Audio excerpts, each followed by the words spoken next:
do bem, canta hinos ao Criador.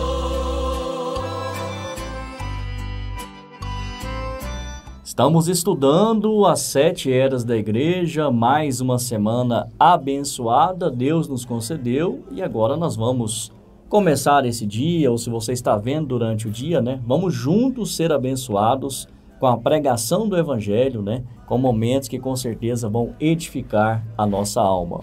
A leitura bíblica, Apocalipse, capítulo 1, versículo 20. Estamos usando como base para esse estudo.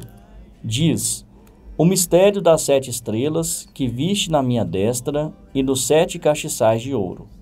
As 7 estrelas são os 7 anjos das 7 igrejas, e os 7 castiçais que viste são as 7 igrejas. Leia também o versículo número 11, citando, né? Vou ler aqui rapidamente, citando, né? As 7 igrejas de Apocalipse, e no versículo 20 nós vemos aqui isso sendo aplicado aos gentios com as 7 eras da igreja. Versículo 10 e 11 de Apocalipse diz: eu fui arrebatado no Espírito no dia do Senhor, e ouvi de trás de mim uma grande voz como de trombeta. João dizendo, que dizia: eu sou o Alfa e o Ômega. Aí Jesus falando aqui, o primeiro e o derradeiro. E o que vês, escreve no livro, e envia às 7 igrejas que estão na Ásia, a Éfeso, e a Esmirna, e a Pérgamo, e a Tiatira, e a Sardes, e a Filadélfia, e a Laodiceia. Vamos começar louvando ao Senhor com momentos aqui no Tabernáculo da Fé de Anápolis com o hino Vou Prosseguir, cantado pelos irmãos Elias Júnior, Daniel e toda a igreja.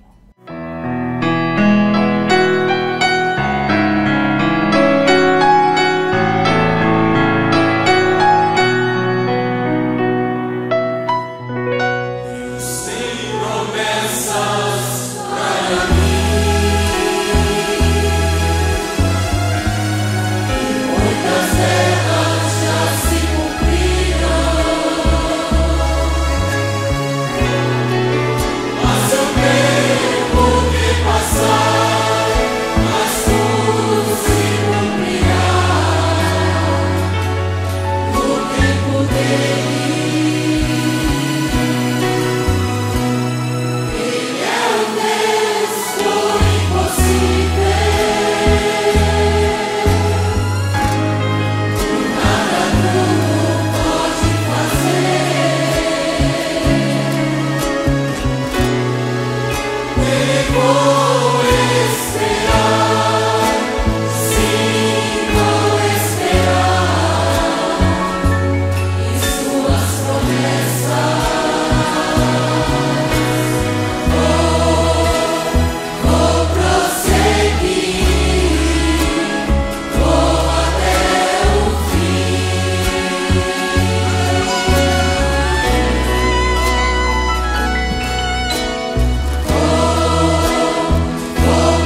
vamos prosseguir. É a graça de Deus estendida em nosso favor.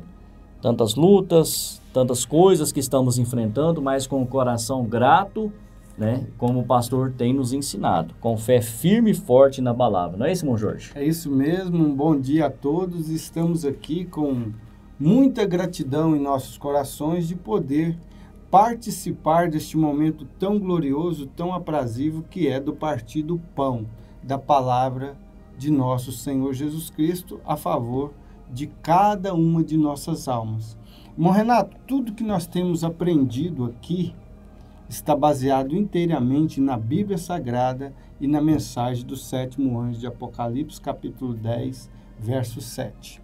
Este versículo, principalmente de Apocalipse, capítulo 1, verso 20, o mistério, porque lá em Apocalipse 10, 7 diz que todos os mistérios de Deus seriam revelados quando o 7º anjo tocasse sua trombeta. Isso é maravilhoso, viu? Isso é meu bom dia para você. Bom dia com Jesus. Eu quero mandar um bom dia para o pastor Mauro também. Pastor Mauro Luiz Cardoso, nosso pastor, o qual nós temos um respeito, uma admiração muito grande, né? Por sermos conduzidos por ele da forma que nós somos conduzidos. E nós queremos também que os irmãos comentem, né, o que estão achando dessa série, um destaque em relação a tudo que está sendo falado aqui. Isso serve de motivação, né, nos motiva ainda mais a continuar esse estudo das 7 eras da igreja. Coloque aí o seu nome, a sua cidade, estado e aquilo que mais falou ao seu coração. Nunca é super enfatizado. Então, nessa leitura que nós colocamos aqui, Apocalipse capítulo 1, versículo 20...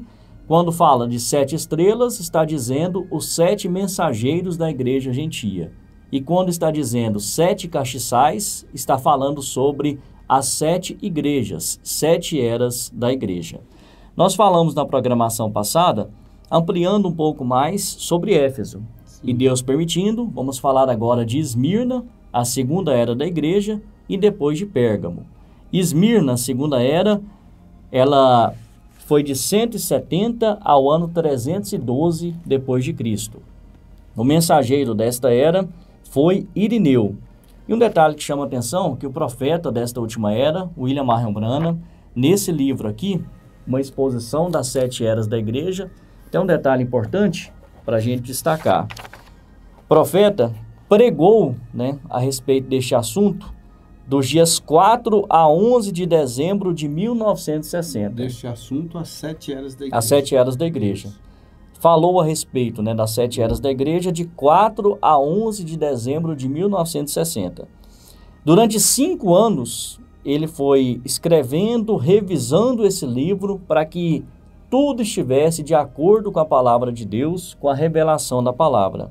E esse livro foi distribuído no dia 4 de dezembro de 1965, ou seja, 5 anos depois de constantes revisões, né, observando a história da igreja e a revelação que Deus concedeu a ele. Nós temos o mensageiro Irineu, e aí, irmão Jorge, o profeta fala muito sobre Policarpo. Por quê? Policarpo foi discípulo de João. E Policarpo foi o mestre, foi quem ensinou Irineu. Então nós temos na escadinha, vamos dizer assim, João, Policarpo, Irineu. E falando sobre Policarpo, nós destacamos aqui um testemunho maravilhoso, né? Ele foi colocado para ser morto, um poste desamarrado, tentaram atear fogo nele, mas o fogo não pegava, o fogo corria na sua presença. E antes até desse momento de colocar fogo, ele pediu 2 horas de prazo. Para quê? Para orar pelos captores, as pessoas que estavam ali, tinham capturado ele, né, que iam matar ele, orar pelo povo, pela igreja. Pelo governo, pelos irmãos, pelo governo e pelos seus captores. Pelos seus captores. Então pediu, vou morrer, tudo bem, vou morrer, mas antes eu quero ficar 2 horas orando em favor disso e disso e disso. Prazinho glorioso esse, hein? 2 horinhas. Será que a gente ora 2 horas hoje, irmão Jorge, assim, num dia normal, no sábado, que seja, no domingo? Então, assim, vale a reflexão. Ele foi colocado lá para ser morto, queimado, o fogo não chegava perto dele, o fogo se afastava dele. Depois, um soldado ali acabou transpassando uma espada em seu corpo, saiu água de seu corpo, e o espírito dele foi visto, né, saindo de como se uma pomba saiu do corpo dele ali, como seu espírito. Então, grande testemunho que ficou para a gente. Essa era também, irmão Jorge, amados irmãos, a era de Esmirna, a palavra Esmirna, ela é derivada da palavra mirra, que significa uma planta, uma erva usada principalmente na embalsamação dos mortos. Então, Esmirna significa amarga. Amarga deriva da palavra mirra, melhor colocando aqui. E essa igreja, situada ao norte de Éfeso, era um centro comercial de renome por suas exportações, conhecida também por suas escolas de filosofia, medicina, ciências e belas construções. Nós temos muitos ensinamentos aqui, mas, irmão Jorge, vou passar para o senhor com isso aqui, ó. Página 96 do livro Uma Exposição das 7 Eras da Igreja, aqui falando da Era de Esmirna. A mera associação de pessoas de bom coração com o verdadeiro crente poderia muito bem acarretar a morte em troca da bondade deles. A mera associação de pessoas de bom coração com o verdadeiro crente poderia muito bem acarretar a morte em troca da bondade deles. Isso fala muito, né, aos nossos corações sobre o entendimento, né, do que é uma pessoa ter um bom coração, né? Tem boas pessoas no mundo, graças a Deus por isso, mas o verdadeiro cristão, o relacionamento dele, o dia a dia dele, né, irmão Jorge, a amizade dele mesmo, são pessoas da mesma fé, são pessoas que professam a mesma fé, porque os valores, os princípios que ele tem diferem do mundo. Não tem como. O cristão está envolvido com coisas do mundo. Ele está no mundo, trabalhando, estudando, fazendo tudo, mas ele não está envolvido com as coisas do mundo, né? É diferente a vida de um cristão. E só mais um ponto aqui, irmão Jorge, nós destacamos, e eu acho importante isso. Essa fala sobre caráter sempre mexe muito com a gente. Nesse mesmo livro das eras, Era de Esmirna, o profeta fala sobre caráter não ser um dom. O caráter é uma vitória, não um dom. Então, a menos que padeçamos com ele, não podemos reinar com ele. A razão disto é que o caráter simplesmente nunca é formado sem sofrimento. Sabe essa luta que você está enfrentando, essas dificuldades que você talvez tenha passado aí com filhos, com familiares, né? Todos os cristãos, os eleitos desta última era, estão enfrentando algum tipo de situação. Isso vai aperfeiçoar o seu caráter. Por quê? Quando as coisas ficam tranquilas, amenas, a tendência natural, né, irmão Jorge, é da gente se afastar de Deus. Mas quando a gente está padecendo, quando a gente está lutando, né, com as coisas, e aí não, aí é diferente. Aí a gente ajoelha, dobra o joelho, repensa nossas atitudes, o nosso falar. Então, lembre-se disso. O caráter não é um dom, é uma vitória depois de sofrimento. Sim, sim. E todos estes homens, o caráter deles foram pautados, todas essas 7 estrelas dessas 7 eras da igreja, foram pautadas através da aflição. Porque você pode imaginar, nós podemos imaginar, irmão Renato, outros companheiros virão, né, com outras eras e outros mensageiros vão tocar também nesse ponto. Mas não foi fácil para... vamos tomar de início o primeiro homem da primeira era, Paulo. Perdeu a sua... foi dissipado, né? Decapitado, né? Decapitado sua cabeça, a ponto dele pôr a sua cabeça e dizer assim: combati um bom combate, acabei a carreira e guardei a fé. E desde agora estar, né, preparado uma coroa para mim, que o justo juiz preparou. E não somente a mim, mas todos aqueles que amarem a sua vinda. Isso é glorioso. Então, todo homem, todos esses mensageiros, eles tiveram que abnegar seus desejos humanos, seus anseios, desejos, anseios, e unicamente servir de instrumento para que Deus, através deles, trouxessem a palavra de Deus. Nós vamos tomar aqui um pouquinho da vida desse mensageiro Irineu aqui era de Esmirna, no capítulo 3 da palavra original. No livro das eras, nessa exposição das 7 eras da igreja, é a página 92, isso, para os irmãos que gostam de anotar, né? Isso. Página 92, nesse livrinho aqui, uma exposição das 7 eras. Com Irineu, não foi assim. Ele foi um militante contra qualquer forma de organização. Além disso, a história de sua vida, na qual ele serviu o Senhor, foi cheia da manifestação do Espírito Santo. E a palavra foi ensinada com clareza e conformidade com seus preceitos. Lembrando que o profeta de Deus, para fazer esse estudo sobre esse mensageiro, ele foi através da unção do Espírito Santo, através da Bíblia Sagrada e através dos livros da história que relata sobre este homem, sobre Irineu. E a palavra foi ensinada com clareza, isso tudo ele falando sobre Irineu. A palavra foi ensinada com clareza e conformidade com seus preceitos. Suas igrejas na França foram conhecidas como tendo os dons do Espírito. Isso tem que voltar, porque tem característica do apóstolo São Paulo também. Como tendo os dons do Espírito entre elas, porque os santos falaram em línguas, profetizavam, ressuscitavam os mortos e curavam os enfermos pela oração da fé. Tudo isso o primeiro mensageiro teve. Ele viu o perigo de qualquer espécie de organização. Era um homem prudente, Irineu. Ele viu o perigo de qualquer espécie de organização fraternal entre os anciões, pastores, etc.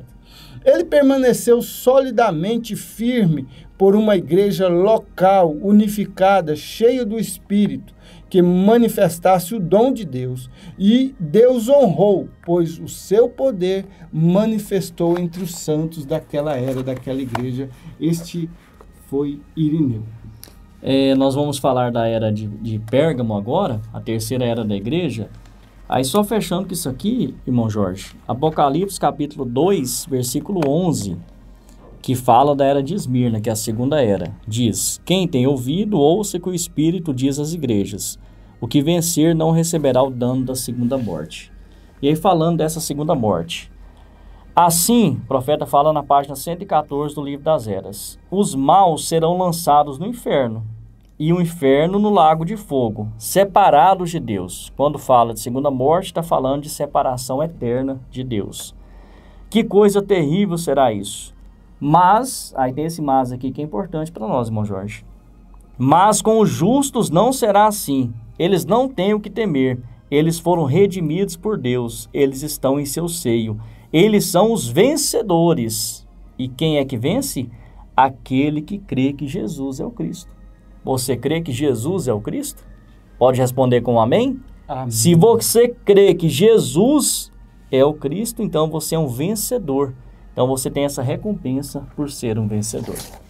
Já passando aqui, irmão Jorge, para a era de Pérgamo, é uma era que foi de 312 a 606 depois de Cristo. O local onde era essa igreja de Pérgamo, né, lá na Ásia, era descrita como a cidade mais ilustre da Ásia, banhada por 3 rios, uma cidade com grande pecado. Adoravam o Esculápio, que era o deus da medicina, né, uma forma de serpente viva que ficava ali no templo, era alimentada no templo.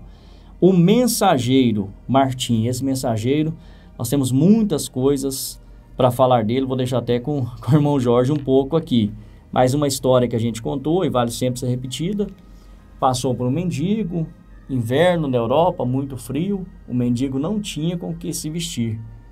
E Martim pegou a espada, tirou a veste de cima que ele tinha, partiu em 2, deu metade para o mendigo, ficou com metade.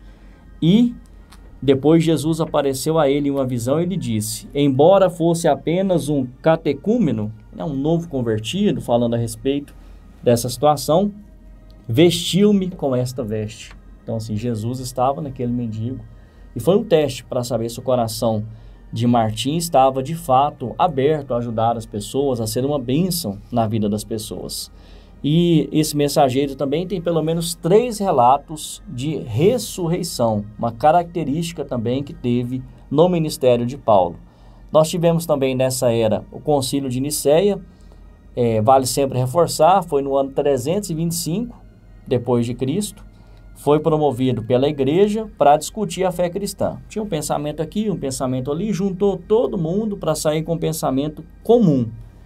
E, para finalizar esse resumo aqui sobre a era de Pérgamo, falando a respeito também de Martim. Um biógrafo, página 138 do Livro das Eras. Isso aqui é glorioso, irmão Jorge. E é importante a gente reforçar isso aqui sobre o mensageiro. Falando sobre Martim. Ninguém jamais o viu irado ou perturbado, ou se entristecendo ou rindo. Ele era sempre o mesmo e parecia algo além de mortal, mostrando em seu semblante uma espécie de gozo celestial. Nunca havia em seus lábios nada além de Cristo. Cuidado no falar. Irrepreensível, né? Nunca havia em seus lábios nada além de Cristo. Nunca havia em seu coração nada além de piedade, paz e compaixão. O seu coração hoje como que está, né? O nosso coração. Tem só piedade, paz e compaixão? Ou tem amargura, tristeza, decepção, raiva, rancor? Fechando. Frequentemente chorava até pelos pecados dos seus detratores, seus inimigos, pessoas que não gostavam dele, né? Os quais, quando ele estava quieto e ausente, o atacavam com lábios de víbora e línguas peçonhentas. Muitos o odiavam pelas virtudes que eles próprios não possuíam e não podiam imitar. O ministério era tão sublime que causou inveja, provocou inveja. Sempre assim. E ele acabou sofrendo por isso, né? E não podia imitar. E ali os seus mais implacáveis atacantes eram quem? Bispos. Própria igreja, sacerdotes, combatendo esse ministério. Sistema religioso combatendo esse grande mensageiro, irmão Jorge. Isso agora resumiu, né? Resumiu a era e nós estamos finalizando mais um pouco sobre o mensageiro.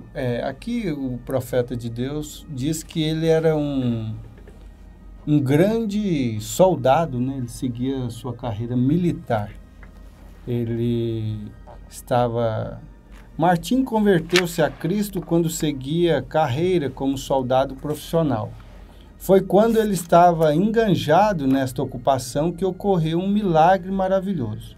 Conta-se que um mendigo... essa aqui você já contou. Foi do mendigo. Vou adiantar aqui um pouquinho. Aí aqui no 5 diz assim: depois de haver deixado o exército e tendo se tornado um líder na igreja, ele assumiu uma posição militante contra a idolatria. Ele não aceitou isso porque o primeiro mensageiro e os demais mensageiros, que é o padrão, é Paulo, né, nunca aceitou a idolatria. Ele mesmo não aceitou esse fanatismo em torno de sua pessoa. O verdadeiro ministério, o verdadeiro mensageiro não admite isso. Ele derrubou os bosques. Foi muita confusão, né, irmão? Ele derrubou os bosques, quebrou as imagens e demoliu os altares. Quando enfrentado pelos pagãos, por suas obras, ele os desafiava quase da mesma maneira que Elias fazia com os profetas de Baal. Ele se ofereceu para ser amarrado em uma árvore no lado de baixo desta, de modo que quando ela fosse cortada, ela o esmagaria, a menos que Deus intervesse e rodasse a árvore enquanto ela estivesse caindo. Os astutos ímpios amarraram-no em uma árvore que estava crescendo ao lado de uma montanha, seguros de que a atração natural da gravidade faria com que a árvore caísse de modo a esmagá-lo. No instante em que a árvore começou a cair, Deus tombou-a no sentido de morro acima, ao contrário. Contrário a todas as leis, os ímpios procurando fugir, foram esmagados pela árvore que caía sobre vários deles. Então, eles fizeram para matar o mensageiro e foi eles que morreram, né? Já pensou que coisa? Aqui, irmão Renato, irmãos amados, nós vamos encerrar com isso aqui. Foi quando o profeta estava referindo sobre São Martim, que ele fez essa declaração, irmão Renato. Isso fica novo para nós, ministros, irmãos. No parágrafo 9, o profeta diz: com demasiada frequência, porque ele foi muito poderoso usado, você falou, né? Muito usado por Deus. Cortou a capa, a árvore caiu ao contrário, só de relato teve três ressurreições. Então, realmente, o ministério dele foi começado a ver de um amplo, realmente feroz pelo inimigo, né? Pelo diabo. Porque um ministério desse não pode ser amado pelos religiosos, e sim amados por aqueles eleitos daquela era. Aí o profeta diz: com demasiada frequência, quando os homens são usados pelo Senhor de uma maneira especial, não tem como falar que São Martim não foi usado de uma forma especial. Aí o Mombrano diz assim: porém tal não se deu com Martim. Com demasiada frequência, quando os homens são usados pelo Senhor de uma maneira especial, eles se tornam inchados de orgulho. Quando que é muito personalismo, irmão? Quando começa a ser usado, deveria se humilhar mais, né? Para ser mais usado, não. Aí ele começa a ficar meio flexível, a vaidade, a sentimentos contrários, né? Eles se tornam inchados de orgulho, porém tal não se deu com Martim. Ele continuou sempre um humilde servo de Deus. Amém. Graças a Deus. Que nós desejamos, né, irmão? Continuar sendo humildes servos de Deus. Porque nós temos exemplo para isso, né, irmão? Nós temos em quem espelhar, né? E damos, quem espelhar. Graças a Deus. Nós damos graças a Deus por cada um destes mensageiros que pagaram com a própria vida para que esse bendito e glorioso evangelho fosse pregado e chegasse até nós desta forma aqui, ó. Palavra de Deus, né? Hoje nós temos ela aqui, toda bíblias bonitas, né? Bem encadernadas, tudo, a letra aqui da minha Bíblia, quando Jesus fala, é em vermelho, mas isso custou sangue, isso custou um preço muito alto de homens de Deus que, como se diz, limparam o caminho, né? Trouxeram esta mensagem, tudo que nós temos hoje em relação a esse verdadeiro evangelho. Graças a Deus por mais esse ensinamento. Esta manhã maravilhosa. Deixa seu comentário, cidade, estado, um destaque dessa programação, o que você está achando desse estudo das 7 eras da igreja. Se Deus permitir, voltamos para continuar falando sobre as 7 eras da igreja. Deus vos abençoe. Deus os abençoe, um abraço. Deus os abençoe.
Pais, abençoe seus filhos.